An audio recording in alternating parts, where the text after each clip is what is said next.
नमस्कार मंडळी, तर स्वागत आहे तुमचं आपल्या एका नवीन व्हिडिओमध्ये। तर सलग 2-3 दिवस झालेले बरं का। तर एका ताईंची कमेंट येते की ताई माझ्या व्हिडिओला व्ह्यूज येत नाही आहे। तर डेली व्हिडिओ मी टाकते पण व्ह्यूजच येत नाही। तर त्या ताईंची आय डी आहे, तर त्या आय डी मी तुम्हाला सांगते त्यांची, त्या ताईची काय आय डी आहे। तर म्हणजे नवीनच चॅनल आहे बरं का। तर मी त्यांना कमेंटद्वारे उत्तर पण दिलेले आहे की ताई तुमचं चॅनल नवीन आहे आणि नवीन चॅनल जर असला तर सुरुवातीला व्ह्यूजचा प्रॉब्लेम हा येतोच, प्रत्येकालाच येतो, मला पण आला होता। तर त्याच्यामध्ये यूट्यूबची काही चूक नाही, आपलं व्हिडिओवर सर्व अवलंबून असतं। व्हिडिओ जर व्यवस्थित गेले ना तुमचे तर व्ह्यूज पण चांगले येतात। आणि सर्वात महत्त्वाचं, सुरुवातीला 1 ते 2 महिने व्ह्यूजच येते नाही, तुम्ही व्हिडिओ कसे पण टाका तर व्ह्यूजच येते नाही। ज्यावेळेस थोडंसं चॅनल जुना होत चालतो तेव्हा व्यवस्थित कुठं व्ह्यूज येते, तर सर्वात अगोदर शॉर्ट व्हिडिओ टाकत जा। शॉर्ट व्हिडिओला व्ह्यूज पण चांगले असतात आणि सबस्क्रायबर पण चांगले होतात। तर शॉर्ट व्हिडिओने चॅनल मोनेटाईज करायला सोपा जातो। तर जेवढे आपण शॉर्ट व्हिडिओ टाकू ना तेवढा आपला फायदा होतो। म्हणजे ज्यावेळेस आपले सबस्क्रायबर पूर्ण तयार होतात ना त्यावेळेस ते मोठे व्हिडिओ पण बघतात आणि छोटे व्हिडिओ पण बघतात। तर त्यांची मला 2-3 वेळा कमेंट होती की व्ह्यूज येत नाही, तर म्हटलं असं होतंच सुरुवातीला। आणि तर आज आहे नवरात्रीचा तर 3रा दिवस आहे आज।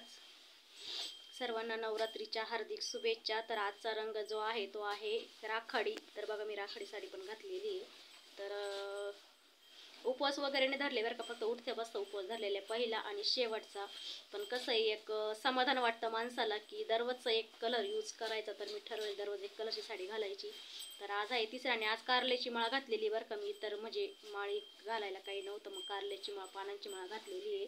आणि सध्याचे वाढणारे कांद्याचे भाव, तर इतके भाव वाढलेले, सर्वांचा गागाट झालेला आहे की कांदा एवढा महाग झाला आणि शेतकऱ्याच्या मालाला भाव आला तर सर्वांचाच गागाट होतो। पण ज्यावेळेस शेतकऱ्याचा माल हा पडतो त्यावेळेस कोणाचाच गागाट होत नाही। म्हणजे थोडेफार कुठं चांगले शेतकऱ्याला दिवस आले की सर्वांचाच गागाट केला जातो।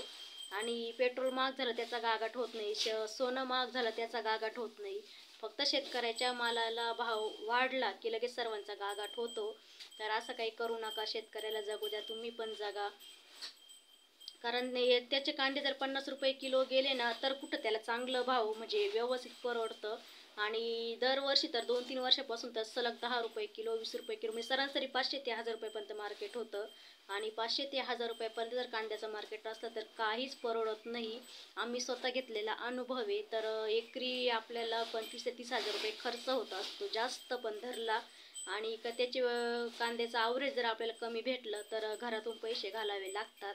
तर आता कुठं चांगले कांद्याचे भाव आलेले, तर गागाट काही करू नका। शेतकऱ्यांना थोडंफार एखादा वर्ष तरी त्यांच्यासाठी असू द्या। तर मागच्या वर्षी टमाट्याचे जे भाव होते ना तर तेव्हा शेतकऱ्यांना चांगलं झालेलं होतं आणि आत्ता कांद्याच्या भावामुळे शेतकऱ्यांना थोडंसं चांगलं झालेलं आहे। तर जगू द्या त्याला पण, त्याचा पण विचार करा शेतकऱ्याचा। आणि त्यांनी जर ठरवलं ना शेती करायची नाही तर अख्खं जग उपाशी राहील। तर त्याच्या कोणीच नादी लागू नका, तो शेतकरी आहे त्याला थोडेफार चांगले दिवस तर नक्कीच येऊ द्या। तर त्याच्यासाठीच मी व्हिडिओ बनवला होता की ताई त्या बोलल्या होत्या की ताई मोठा व्हिडिओ बनवा। तर म्हटलं व्हिडिओ बनवायला नेहमीच तेच असतं आपलं, व्ह्यूज प्रत्येकालाच माहिती असतं।